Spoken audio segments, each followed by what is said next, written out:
Olá, meus queridos! Hoje nós vamos falar de um tema denso chamado improbidade administrativa e apesar de ser um tema um pouco extenso, né? Nós vamos utilizar aí 3 blocos. É um tema tranquilo, é um tema fácil que vai ajudar você a conseguir a sua aprovação no seu concurso, na sua prova, com certeza. Então hoje nós vamos falar sobre improbidade administrativa. Todo mundo, ainda mais em épocas de Lava Jato, né? Todo mundo nos dias de hoje já ouviu falar de improbidade. Esta pessoa não é proba, né? Ela está cometendo uma improbidade administrativa. Mas então, o que é uma improbidade administrativa? Vamos comigo lá na lousa. A improbidade administrativa nada mais é que uma desonestidade, uma falta de moralidade, porém no âmbito da administração pública, né? E ela é legalmente prevista, ela tá lá na Lei 8429, e esta lei traz condutas que são condutas imorais, que lesionam o patrimônio público, que geram enriquecimento ilícito, que ferem princípios da administração pública, condutas estas que são punidas pela Lei de Improbidade Administrativa, que traz sanções muito severas, diga-se de passagem. Você sabia que a Lei de Improbidade Administrativa, a gente vai ver isso ainda, mas ela traz sanções como a suspensão do direito político? Aí você fala pra mim, nossa, professor, eu não faço questão não de votar, de ser votado, pra mim tudo bem, não tem problema. Mas o direito político é um direito fundamental, garantido na Constituição Federal. E a Lei de Improbidade Administrativa ela é tão grave, tão severa, que ela vai tolir alguns desses direitos.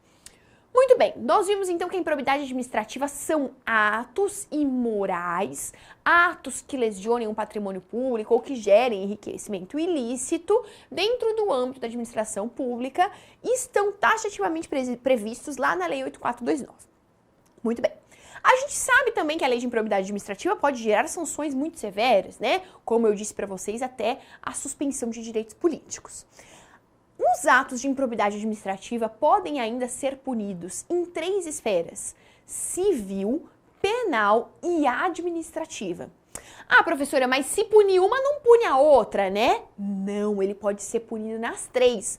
Pode ser que a mesma conduta do agente público gere uma sanção administrativa, por exemplo, a demissão. Gere uma sanção civil, por exemplo, o ressarcimento do erário daquilo que ele pegou, do dinheiro que ele desviou.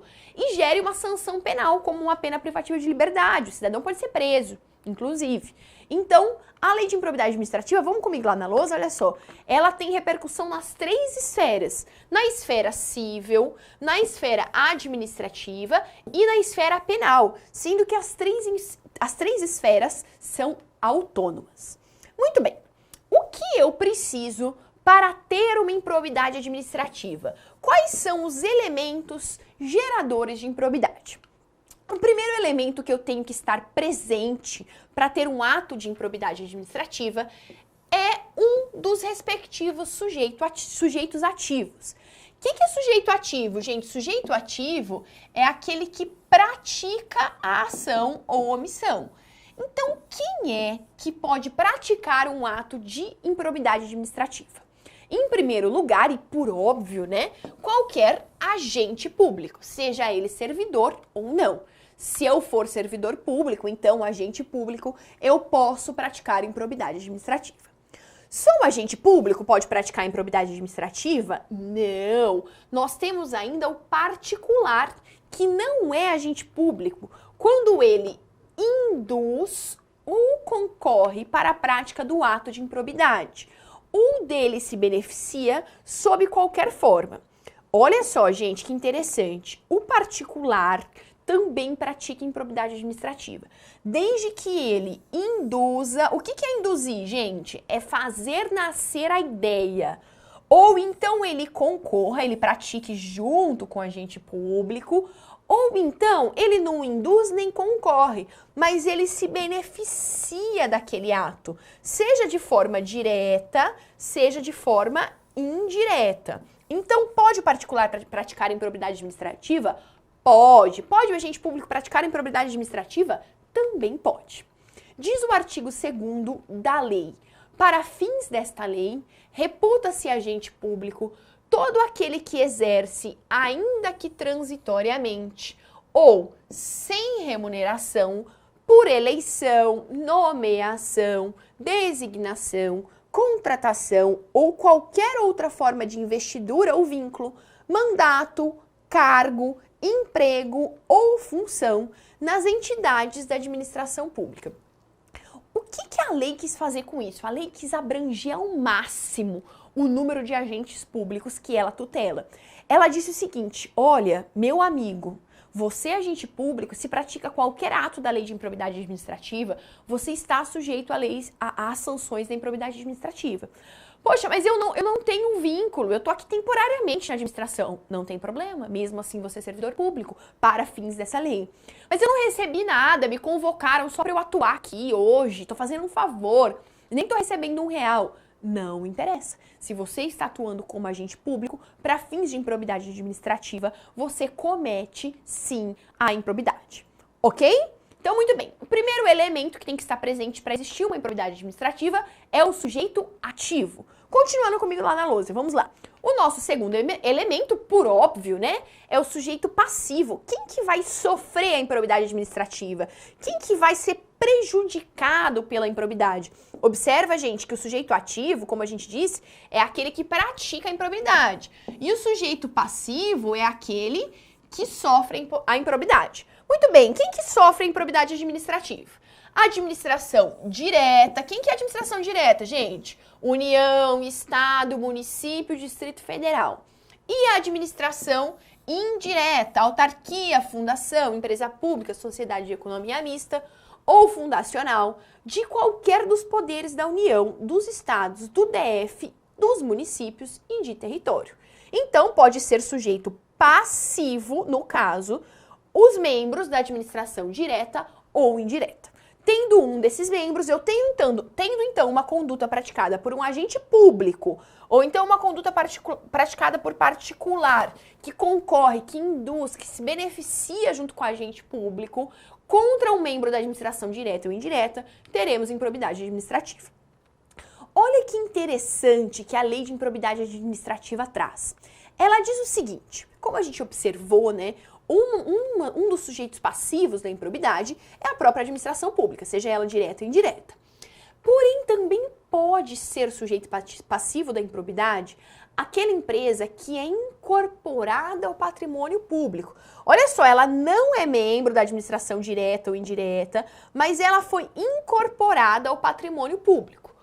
Ou então, ela não foi incorporada, porém, para criação ou custeio, o patrimônio público concorreu ou ainda concorre com mais de 50% do patrimônio ou da receita. Olha só, vem aqui comigo.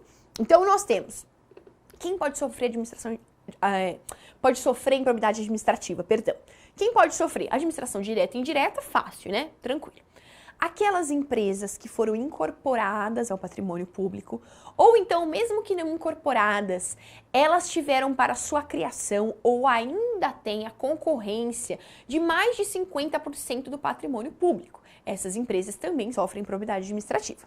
Continuando comigo lá na lousa. Nós temos ainda as empresas, as entidades, né, que recebam subvenção, benefício ou incentivo fiscal ou creditício de órgão público, bem como daquelas para cuja criação ou custeio o erário, que é o dinheiro público, né, haja concorrido ou concorra com menos de 50%. Porém, se o erário concorre com menos de 50%, sofre improbidade administrativa, será sujeito passivo da improbidade administrativa, a parcela que tem contribuição dos cofres públicos. Olha só o que diz o artigo, ele fala do patrimônio, 50% do patrimônio da receita anual, limitando-se nesses casos a sanção patrimonial, a repercussão do ilícito sobre a contribuição dos cofres públicos. Então imagina assim, ó, vamos pensar que a minha entidade, ela teve 30% de custeio do erário, tá? Então 30% é dinheiro público e 70% é dinheiro particular. Eu posso ser sujeito passivo de improbidade administrativa? Pode. Posso, né? Mas a sanção da improbidade administrativa, ela vai se limitar à repercussão da improbidade, do ilícito, dentro desses 30%, ou seja, dentro da parcela que faz parte, né, que adveio dos cofres públicos. Então, é possível para entidades com mais de 50% ou com menos de 50%, sendo que, neste caso, a sanção só repercute na parcela financeira que advém da contribuição dos cofres públicos. Muito bem, sujeito ativo, sujeito passivo, eu já vi quem pode ser. Agora, para ter improbidade administrativa, por óbvio, né, gente? Eu preciso também de um ato danoso, de um dano. E quando que o ato gera improbidade administrativa? Em primeiro lugar, um ato que gera improbidade administrativa é o enriquecimento ilícito. Gente, o que é enriquecimento ilícito? Ó, eu trabalho lá na administração pública e tô desviando um dinheiro para mim, pondo no bolso, comprando meu jatinho, comprando meu hotel nas Ilhas Caimã, comprando um Porsche, enfim. Eu tô pegando o dinheiro público e tô trazendo esse dinheiro público para mim. Ou seja, eu estou enriquecendo ilicitamente. Esse é o primeiro ato causador, gerador de improbidade administrativa. Continuando lá na lousa, olha só. O segundo ato danoso gerador de improbidade é um ato que gere prejuízo ao erário. Agora, não importa se eu me beneficiei ou não, se eu enriqueci ou não. O que importa é que o erário, o dinheiro público, se deu mal, né? E ele sofreu aí um prejuízo. O terceiro ato gerador danoso é o atentado contra princípios. Nossa, professora, que genérico, né? Sim, que genérico, gente. Qualquer violação a princípios da administração pública são aptos a gerar improbidade administrativa. E, por fim, nós temos aí um artigo novo. Cuidado com o seu código. Se você tem um código antigo, esse artigo 10A, ele é muito novo. Eu sugiro que você jogue lá no Google e escreva Lei de Improbidade Administrativa e abra o site do Planalto para você poder olhar essa lei atualizada, porque esse artigo é muito recente. E este artigo diz que também é ato gerador de improbidade administrativa a concessão ou aplicação indevida de benefícios financeiros ou tributários. Nós vamos estudar cada uma desses casos separadamente, vamos entender um por um, mas isso aqui é só para vocês terem um panorama geral. Gente, vem aqui comigo então, olha só. Então, o que eu preciso? Ter um sujeito ativo. Quem pode ser esse sujeito ativo? Funcionário público, agente público ou particular que induza, concorra ou se beneficie. Esse ato tem que ser contra a administração direta ou indireta, contra a entidade que seja incorporada ao patrimônio público ou que receba mais de 50% aí de contribuição do poder público, ou se receber menos de 50%, ela também pode sofrer improbidade, mas a sanção vai se limitar ao prejuízo patrimonial referente à parcela do dinheiro público. Muito bem, sujeito ativo e passivo, e agora eu tenho que ter um ato danoso. Quais são esses atos danosos? São estes 4 atos que estão trazidos aqui. Enriquecimento ilícito, prejuízo ao erário, violação dos princípios e aplicação ou concessão indevida de um benefício tributário. Nestes casos, nós teremos atos de improbidade administrativa. Conseguindo entender o panorama geral, a ideia geral? Agora que nós vimos o todo, depois nós vamos olhar um por um, tá? Nós vamos separar um por um. Muito bem. Por fim, ainda, volta comigo lá na lousa, olha só, nós temos mais um elemento do ato administrativo, que é o dolo ou a culpa. Não existe ato administrativo, gente, não existe responsabilidade objetiva no ato administrativo. O agente tem que ter agido com dolo ou com culpa. Imagina você a seguinte situação, vem cá comigo. Imagina que um secretário de obras de um município assinou um documento e com a assinatura deste documento, ele acabou desviando o dinheiro. Este dinheiro foi passado para uma outra pessoa, para a empresa que estava fazendo a obra, por exemplo. Quando ele fez isso, ele não sabia que ele estava fazendo. Imagina que estava cheio de papéis, com vários papéis na mesa, ele foi lá, assinou, nem olhou o que ele estava fazendo. Aí o juiz vai analisar. Ele agiu com dolo? Não, né? Porque o dolo você tem que ter intenção de fazer. Ele agiu com culpa? O juiz vai pensar, será que ele foi negligente? Tinha que ter prestado atenção ou não? Não teve culpa. Só pode a pessoa ser punida por improbidade administrativa se há uma responsabilidade, se há um dolo ou uma culpa, ou seja, se há uma responsabilidade subjetiva. Não existe a punição de um agente por improbidade administrativa se ele não teve intenção, se ele não tem dolo, ou se foi, ao menos, negligente, imprudente ou imperito. Até porque, como eu já adiantei no começo da aula, e como a gente vai ver ao longo da aula, as sanções de improbidade administrativa são muito severas, são muito graves. Eu não posso sair aplicando essas sanções baseado, lastreado numa responsabilidade objetiva, tá bom? Então, esses são os 4 elementos caracterizadores da improbidade administrativa. Vamos continuar lá na lousa? Olha só. Agora, nós vamos ver os atos, um por um, destes atos que nós fizemos um panorama geral aqui, nós vamos ver um por um quais atos podem gerar improbidade administrativa. Antes de nós vermos um por um, vocês vão aprender que estes atos são exemplificativos. Vocês vão ver assim, que a lei de improbidade administrativa traz, por exemplo, artigo 9. Aí ela vai elencar vários atos que caracterizam improbidade. Estes atos elencados na lei são exemplificativos, ou seja, se qualquer outro ato o juiz compreender como causador de improbidade, ele pode aplicar as sanções da improbidade administrativa, beleza? Então não é um rol taxativo, ok? Muito bem. Primeiro ato gerador de improbidade administrativa são atos que importem enriquecimento ilícito. E beleza, né? Este aqui é o que mais acontece. Como assim enriquecimento ilícito? Gente, eu fiz um ato e deste ato eu tirei dinheiro, eu me beneficiei, eu ganhei algo, eu enriqueci às custas do Estado. Então você pega o cidadão lá, o cidadão assumiu de vereador. Quando ele assumiu de vereador, ele tinha uma Brasília velha e uma casinha de madeira, né?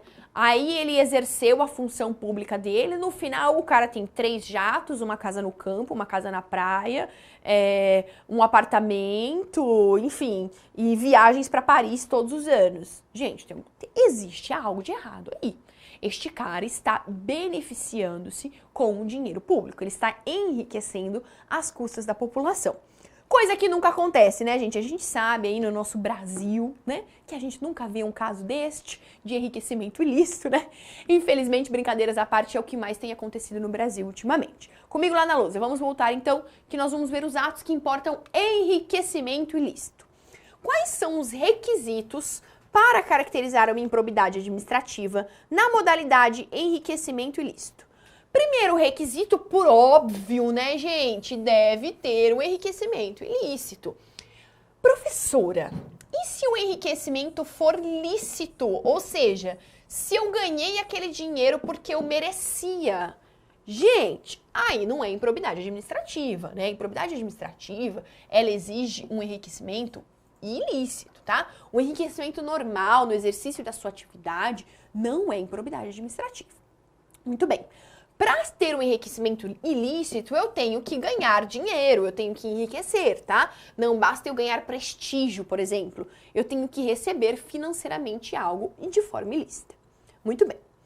Além do enriquecimento ilícito, este enriquecimento deve configurar uma vantagem. Afinal, não sei qual enriquecimento é desvantagem, né, gente? Todo enriquecimento é vantagem. E essa vantagem deve ser patrimonial indevida. Mais uma vez, se a vantagem for devida, nós temos improbidade administrativa? Não, a vantagem deve ser indevida e patrimonial. Gente, o que é uma vantagem patrimonial? É aquela vantagem que você aumenta o seu patrimônio, tá? Muito cuidado que há outras espécies de vantagem. Há vantagens morais. Por exemplo, eu inflo o seu ego, é uma vantagem moral. Há vontades sexuais, há trocas de vontades sexuais. Há N vontades que podem ser beneficiadas. Obviamente que essas vontades serão punidas da forma específica, dentro da legislação específica. porém não será improbidade administrativa. A improbidade administrativa se configura na modalidade de enriquecimento ilícito quando eu tenho um ganho patrimonial indevido, tá? Voltando lá na lousa, olha só. O próximo requisito é que o ato seja praticado em razão do exercício do cargo, mandato, função, emprego ou atividade. Então, muito bem, aqui nós temos os 3 requisitos que geram a improbidade administrativa na modalidade enriquecimento ilícito. Tem que ter enriquecimento, tem que ter uma vantagem patrimonial indevida e deve ser praticado em razão do cargo, mandato, função, emprego ou atividade. Por óbvio, né, gente, deve ser praticado por um dos sujeitos ativos, que nós vimos no começo da aula, e contra um dos sujeitos passivos, que nós também vimos no começo da aula. Beleza, mas e aí? Vem aqui comigo. Me diz uma coisa. Eu dei o exemplo do cara que era vereador e não tinha nada. Agora, você imagina comigo um cara que tinha tudo. O cara era de família super rica, sempre foi rico, tem lá 5, 6 carros na garagem, várias casas espalhadas. Como que eu vou medir se este cidadão se enriqueceu ilicitamente às custas da administração ou se esse dinheiro é mesmo dele? Como que eu vou separar, né? Porque algumas pessoas, inclusive vários políticos no Brasil, tiveram o privilégio de ter rendas privadas, rendas que lhes proporcionam muito dinheiro, inclusive, né? Então, vamos olhar aqui qual é a solução. A solução nós vamos ver que é a declaração de bens. O cidadão, quando ele assume o cargo público, ele declara todos os bens que ele tem. Ele fala, olha, eu tenho uma casa, um carro, 2 apartamentos, enfim, ele declara tudo que ele tem. E aí, anualmente, ele vai renovando essa declaração para que a população e a própria administração pública possa fazer o controle destes bens, para que ela possa analisar quais bens estão vindo ilicitamente e quais bens realmente são frutos do trabalho dela. Vamos olhar um pouquinho agora na lousa sobre a declaração desses bens. Olha só, o artigo 13 da Lei de Probidade Administrativa diz o seguinte: a posse e o exercício de agente público ficam condicionados à apresentação de declaração dos bens. Ou seja, se eu não declarar meus bens, se eu não apresentar a declaração dos meus bens, eu sequer tomo posse, tá? Ou muito menos entro em exercício.